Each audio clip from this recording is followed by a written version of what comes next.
congrès tenu dans le silence total, aucune caméra, aucun journaliste, aucune annonce officielle.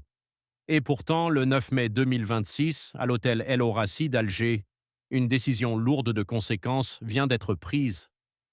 Une femme vient d'être reconduite à la tête de l'une des institutions humanitaires les plus puissantes d'Algérie pour 4 ans supplémentaires, sans adversaire, sans débat, sans témoin. Son nom, Ibtissam Hamlaoui. Son surnom sur les réseaux sociaux algériens, Ibstein. Et si vous ne connaissez pas encore ce nom, accrochez-vous, parce que dans les prochaines minutes, vous allez comprendre pourquoi ce dossier est peut-être le scandale le plus explosif de l'Algérie de 2026. Médecin de formation, spécialisé en chirurgie cardiovasculaire, ancienne députée du FLN, le parti historique algérien, Ibtissam Hamlaoui semblait destinée à une carrière honorable dans l'ombre des institutions. Mais en mai 2022, elle est propulsée à la tête du Croissant Rouge algérien, la principale organisation humanitaire du pays, en remplacement de Saïda Benabiles, démissionnaire dans des circonstances floues. 3 ans plus tard, en mars 2025, le président Abdelmadjid Tebboune lui confie par décret présidentiel la direction de l'Observatoire national de la société civile. Elle cumule désormais 2 des postes les plus influents de la société civile algérienne, un double casquette inédit sans précédent dans l'histoire du pays. Mais derrière cette ascension express se cache une autre réalité. Une réalité que les médias algériens officiels refusent de nommer. L'été 2023 marque le premier grand scandale public autour de son nom. En juillet, 8 personnes sont arrêtées dans le cadre d'un réseau frauduleux utilisant le nom et les exonérations douanières du Croissant Rouge pour importer des marchandises purement commerciales, pièces détachées, huile de moteur, déguisée en aide humanitaire. Le chiffre qui frappe l'opinion publique, 86 camions estampillés Croissant Rouge avaient dit franchi les frontières entre mai et juillet 2023, prétendument chargés d'aide destinée au camp sahraoui de Tindouf, financé par l'Union européenne. À l'inspection, plusieurs d'entre eux ne contenaient rien de ce qui était déclaré. Des cargaisons entières auraient été détournées, revendues dans le circuit commercial algérien ou exportées vers l'Afrique subsaharienne. L'enquête aboutit à la condamnation de Ratiba Atchour, directrice des opérations internationales du CRA, à 4 ans de prison ferme. Présentée comme la responsable principale, elle aurait agi, selon plusieurs sources, sur ordre direct d'Hamlaoui. La présidente du Croissant Rouge, elle, n'a jamais été inquiétée. Pas une seule audition, pas une seule convocation. L'automne 2025 marque un tournant. 2 anciens responsables du Croissant Rouge décident de briser le silence. Yassine Ben Chetta, ex-président du comité de wilaya de Skikda, et Hadjera Zeytouni, ancienne directrice de la communication du CRA et ex-journaliste, prennent la parole publiquement. Leurs témoignages sont glaçants. Selon eux, Hamlaoui se serait rendu en personne dans les locaux de la brigade de recherche de la gendarmerie pour exiger la réécriture de procès-verbaux, ordonner des placements en détention arbitraire et demander des traitements inhumains à l'encontre de ses opposants internes.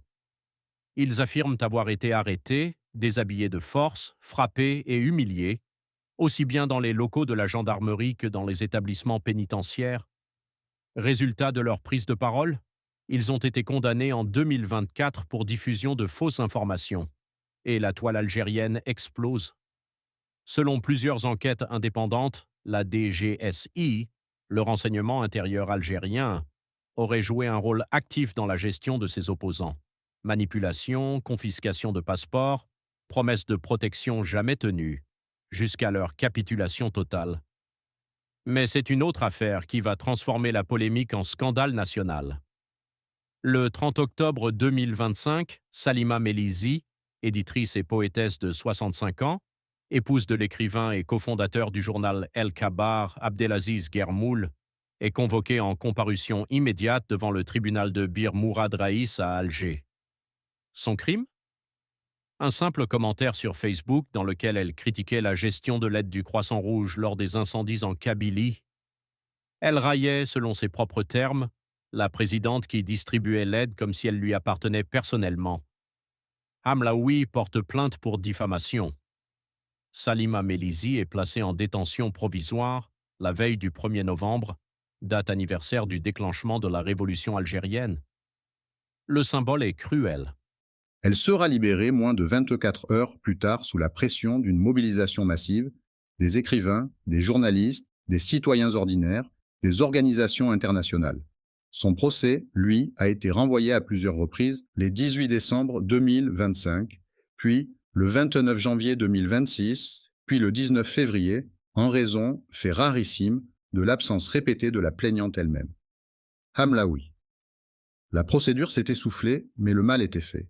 Le message d'intimidation était passé. D'où vient le surnom Epstein?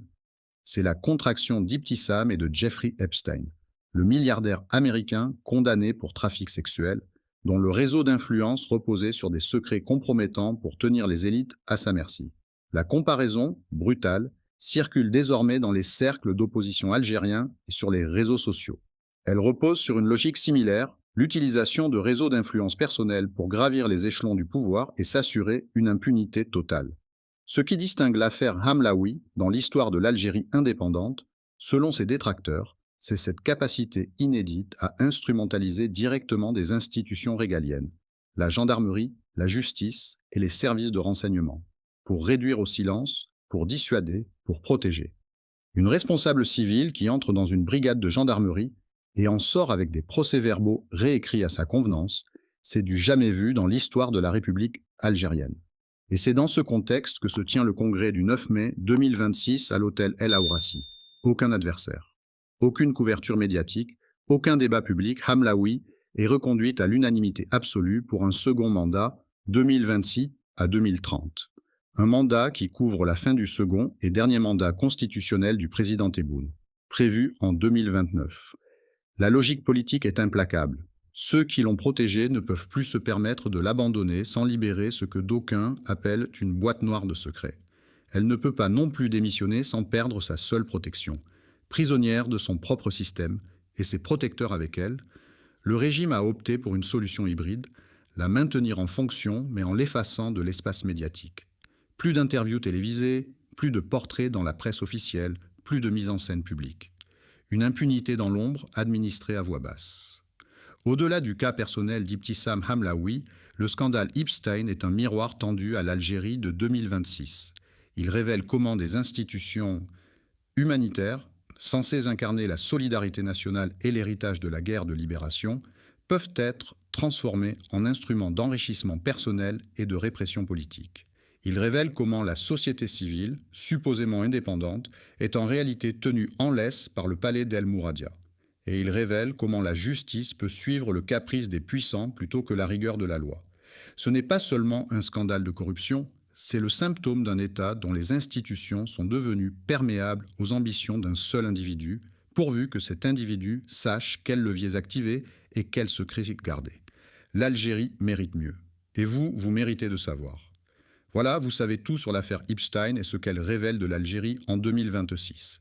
Si cette vidéo vous a appris quelque chose, likez, partagez et abonnez-vous à Infos Express pour ne rien manquer de l'actualité qui dérange. Et dites-nous en commentaire, pensez-vous que la justice algérienne finira par se saisir de ce dossier? Vos réactions nous intéressent. Abonnez-vous à notre chaîne. Cliquez sur la cloche pour rester au courant de l'actualité algérienne.